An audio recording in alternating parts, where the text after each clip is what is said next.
New Shepard is just the beginning. The first step. From the very start, it's only been about one thing.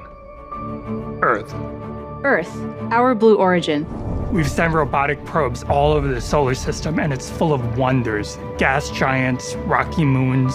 Earth is the best planet. It is not close. Despite the variety, despite the wonder in the solar system, There's no place like home. Earth is our home, and there is no other place like it. All life on Earth are uniquely matched to this planet. There's nothing like it anywhere else in the solar system. Not even close, no way. We have no choice but to preserve Earth. Preserve this planet, this one. we get to focus on the future, and the future is nothing without Earth. For almost all of human history, Earth has seemed big. It seemed big, but we now know it's small, it's finite. And we know that the rate that we're using Earth's resources is not sustainable. Earth has things that we need to work on in the here and now. But there are also long-term problems. We can't wait to work on the long-term problems. We have to work on both. One fundamental long-term problem. We will run out of energy on Earth. It's just arithmetic. It's going to happen. Humans have always used about 100 watts of power. That's our natural metabolic rate. But in our developed technological society, we use over 10,000 watts of power per person. Humans' use of energy is not actually a bad thing. We live in an era of dynamism and growth. There are so many good things that happen when we use energy. Think about technology, transportation, hospitals, data. As humans, we are at our best when we are inventing, when we are growing, when we are making progress. But humans are doubling our energy use every 25 years, and that's unsustainable. Today, you could cover all of humanity's energy needs by covering the state of Nevada in solar cells. But at that rate of growth, in 200 years, you'd have to cover the entire planet in solar cells. What can we do? Can we be more efficient? Yes, but we have been. Today's technology is more efficient in nearly every manner. We are gaining efficiency, and yet, when we gain more efficiency, what do? We use more energy. We have an ever-increasing demand for more energy. So what if we just use less? Well, that doesn't work either.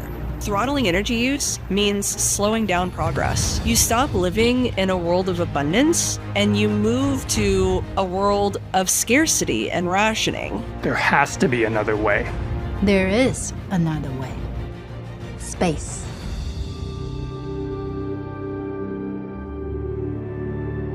Space is full of abundant resources and energy. Space is vast and practically limitless. If we can learn to harness the power of space and the resources of space, we can tap the limitless resources to help preserve this planet. We can go to space for what we need. We'll make it routine, safe, and cost-effective to get there. We will build the rockets and the destinations for doing real work in space. We can do even more than this. We can move the most polluting industries from Earth into space, where they can't hurt the Earth or the environment. We can return Earth to a beautiful, natural state. It will be like a garden, like a national park, a place for education, for creativity, and for recreation.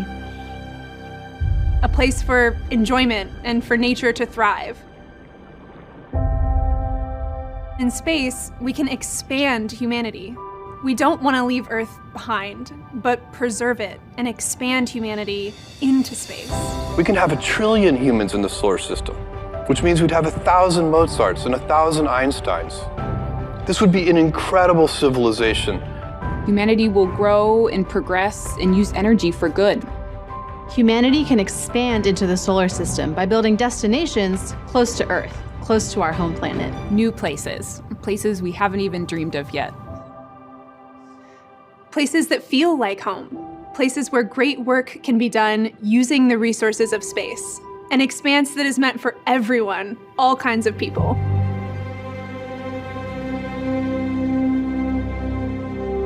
This is a hopeful future, an enduring human presence in space. Space is the long-term solution for Earth.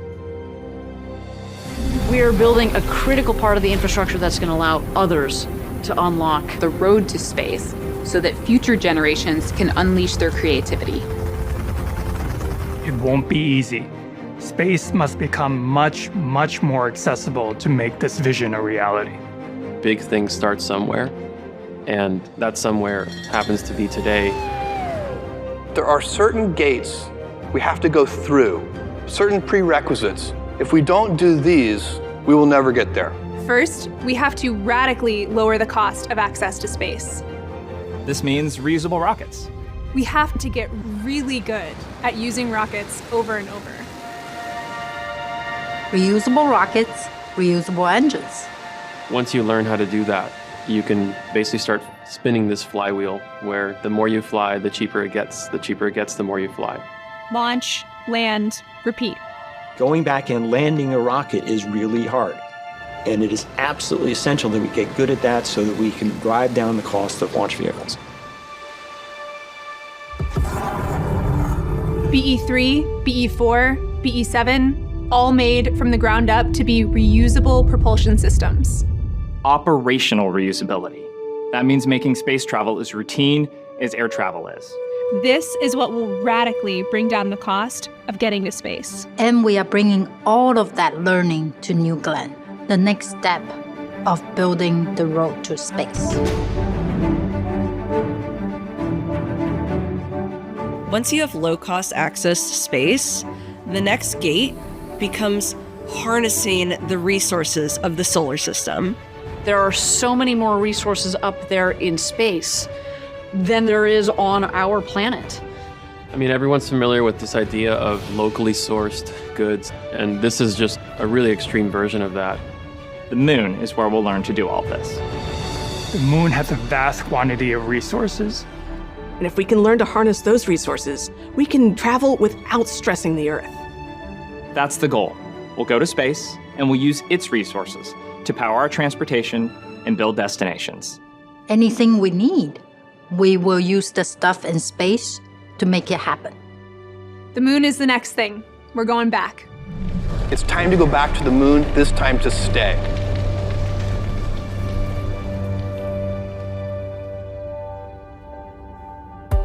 Make no mistake about this. This is not going to get done by any one generation. One of the things that we have to do is inspire those future generations. This vision of millions of people living and working in space for the benefit of Earth is a very, very long-term vision. It's gonna take generations. We have to make sure that what we're doing today is setting up the next generation. It's going to take all kinds of people. Engineers, entrepreneurs, architects, artists, you, your children, your grandchildren. This is kind of humanity's cathedral. You know, cathedrals took multiple generations of artisans and craftsmen and masons to build. And there was never the expectation that one person would design and fully execute the vision. We have to inspire the next generation to carry this torch for the benefit of Earth. For the benefit of Earth. For the benefit of Earth. We are Blue Origin. And we will do all of this. We'll do all of this. For the benefit of Earth.